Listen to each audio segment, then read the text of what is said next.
बीड नगर परिषदेमध्ये पहिल्यांदाच भाजपचं कमळ फुलेल असा विश्वास भाजपचे नेते योगेश क्षीरसागर यांनी व्यक्त केलाय। विरोधकांनी अनेकदा प्रयत्न केलेत, पण मतदारांनी आम्हालाच मतदान केलंय असा त्यांचा दावा आहे।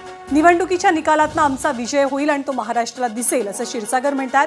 क्षीरसागर यांच्याशी सुद्धा आपल्या प्रतिनिधींनी बातचीत केली, ती आपण पाहूया। मोजणी होते, त्यामुळे काय चित्र राहिले एकंदरीत? आम्हाला विश्वास आहे बीडच्या जनतेचा जो कौल आहे तो भारतीय जनता पार्टीच्या सगळ्या उमेदवारांसाठी चांगला कौल राहील आणि इथं भाजपचं कमळ बीडमध्ये फुलेल।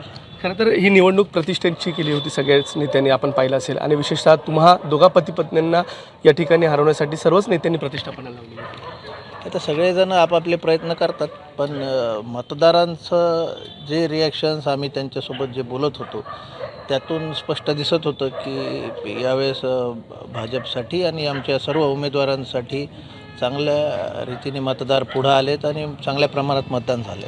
या नगरपालिका निवडणुकीमध्ये पहिल्यांदाच भाजपा हे सर्व जागेवरती निवडणूक लढल्याचं पाहायला मिळालं। काय वाटतं एकंदरीतच मंत्री पंकजा मुंडेंची देखील प्रतिष्ठा आहे, त्यामुळे काय गिफ्ट असणार आहे क्षीरसागरांचं? जुन्या नव्याची सांगड घालण्याचा प्रयत्न केला आणि त्यातून लोकांमध्ये उत्साह आहे। एक नवीन टीम ही अनेक वर्ष पुढे काम करेल अशा पद्धतीची आहे आणि काही जुने अनुभवी चेहरेसुद्धा आपण दिलेत, तर रिझल्ट चांगला राहील। एक शेवटचा प्रश्न आहे की आम्ही पाहिलं तुम्ही ग्राउंडवरती राहिले होते।